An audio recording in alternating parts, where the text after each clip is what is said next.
YCP ముఖ్య నేతలతో మాజీ సీఎం వైఎస్ జగన్ విస్తృత స్థాయి సమావేశం నిర్వహించారు. సమావేశంలో మెడికల్ కాలేజీల ప్రైవేటీకరణపై ఉద్యమించాలని నేతలకు సూచించారు. కూటమి సూపర్ సిక్స్ మోసాలను ఎండగట్టాలని, కూటమి పాలన మోసాలను ప్రజల ముందు ఉంచాలని జగన్ సూచించారు. వైసీపీ ప్రభుత్వంలో ఏ రోజు యూరియా కొరత రాలేదని గుర్తు చేశారు. రైతుల తరపున నిలబడి పోరాడాలని వైసీపీ నేతలకు జగన్ దిశానిర్దేశం చేశారు. ఇక ఇదే అంశానికి సంబంధించి మరింత సమాచారాన్ని అందించడానికి మా ఏపీ బ్యూరో చీఫ్ ఈశ్వర్ ఫోన్లైన్లో ఉన్నారు. ఈశ్వర్, జగన్ సమావేశానికి సంబంధించి అప్డేట్స్ ఏంటి?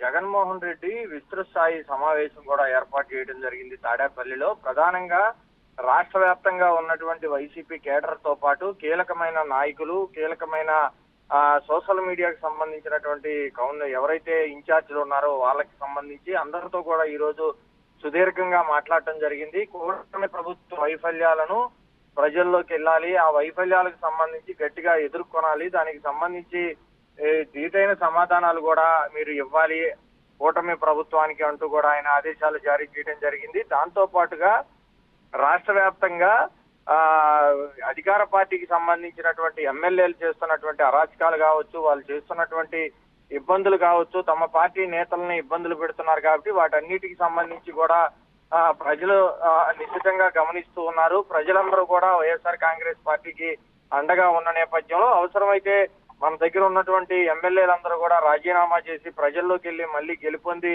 ప్రజాబలం మనకే ఉందని కూడా చూపించుకోవాల్సిన అవసరం కూడా రావచ్చంటూ కూడా క్యాడర్ కి ముందుగానే జగన్మోహన్ రెడ్డి చెప్పడం జరిగింది. మరోవైపు ఈ మెడికల్ కాలేజీలకు సంబంధించినటువంటి పీపీపీ విధానం ఏదైతే ఉందో దాన్ని వ్యతిరేకించాలంటూ కూడా ఆయన చెప్పడం జరిగింది. అదే విధంగా రాష్ట్ర వ్యాప్తంగా కూడా ప్రజల్లోకి వెళ్ళాలి, ప్రజల సమస్యలు తెలుసుకోవాలి, ప్రజలకు అండగా నిలబడాల్సిన అవసరం మన వైపు ఉంది. ప్రజలకి గత 5 సంవత్సరాల్లో మనం ఎంతో చేశాం, ప్రజలందరూ కూడా మన గుండెల్లో పెట్టుకుంటారు. ఎట్టి పరిస్థితుల్లో కూటమి ప్రభుత్వాన్ని వాళ్ళు చేస్తున్నటువంటి వైఫల్యాలను కూడా అడుగడుగునా ఎండగట్టాలంటూ కూడా ఆయన చెప్పడం జరిగింది.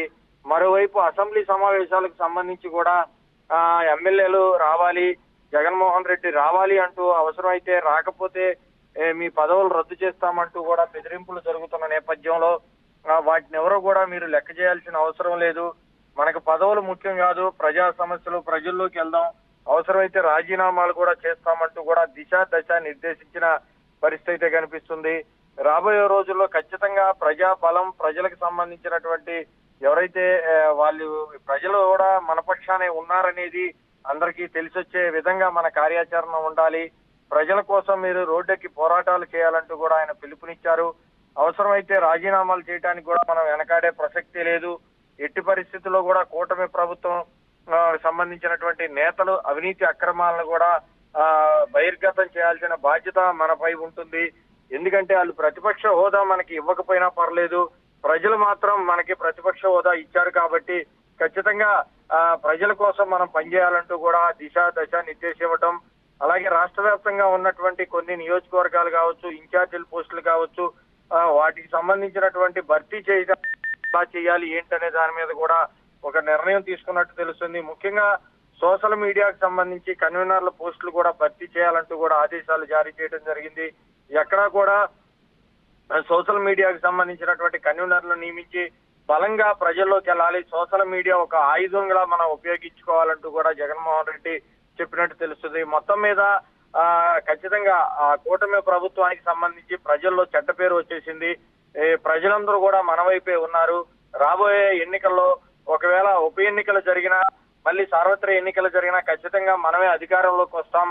మన ఎవరైతే ఇబ్బందులు పెట్టారో వాళ్ళందరినీ కూడా మీరు గుర్తుంచుకోవాలి, వాళ్ళ పేర్లందరూ కూడా గుర్తించుకుంటే వాళ్ళకి తగిన గుణపాఠం చెబుతామంటూ కూడా క్యాడర్ మొత్తానికి కూడా దశ నిర్దేశించిన పరిస్థితి కనిపిస్తుంది.